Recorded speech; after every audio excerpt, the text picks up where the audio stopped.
Good evening. It is 10 p.m. here in Seoul. I am Madi, the AI anchor with the headline news. On Thursday, the presidential office held a briefing about the situation regarding the emergency medical system operated during the Chuseok holiday. The presidential office also thanked the medical staff who dedicated themselves to treating emergency patients. In addition, it praised patients with minor complaints for visiting local clinics instead of large hospitals, allowing emergency rooms to focus on critical and severe cases as intended. The office will continue to thoroughly monitor the situation to ensure everything runs smoothly during the remaining week of the holiday emergency response system. Over the Chuseok holiday, the country's peak electricity demand increased by around 30% compared to last year, according to the Korea Power Exchange on Thursday. South Korea's maximum power demand reached an average of 70.3 gigawatts from Monday to Wednesday. Last year's Chuseok recorded around 54 gigawatts. The hike comes as the unusual heat wave in September prompted greater demand for electricity from households and industrial facilities. With the continued heat wave and the absence of summer rate discounts which lasted until August, households are likely to face higher electricity bills this month. Seeking to help close the deal between Korea hydro and nuclear power and the Czech Republic, President Yoon embarked on a visit to the European country on Thursday. The trip follows a decision by the Czech government in July to choose Korea Hydro and Nuclear Power as the preferred bidder to build 2 nuclear power units in Dukovany.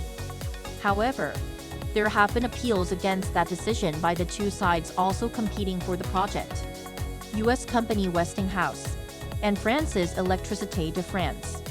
Westinghouse claims the Korean company doesn't have the license to use the nuclear power tech owned by the U.S. firm, while EDF claims the selection process wasn't transparent. To this, President Yoon said in a written interview with Reuters published Thursday morning that, quote, "there is no need to worry," and that he's confident any obstacles can be overcome. On Wednesday, the U.S. Federal Reserve announced its decision to cut its benchmark lending rates by 50 basis points, bringing down rates to the 4.75 to 5% range. The jumbo rate cut marks the first cut in over 4 years since the onset of the COVID-19 pandemic. A statement released by the U.S. Central Bank cited recent indicators that suggest economic activity is continuing to expand at a robust pace, adding that while job gains have slowed and the unemployment rate has risen, the figure is still relatively low. The U.S. Fed also lowered its year-end target rate median from 5.1% to 4.4%. signaling another 50 basis point cut within the year. At least 32 people have died in the past 2 days in Lebanon due to a series of communication device explosions across the country.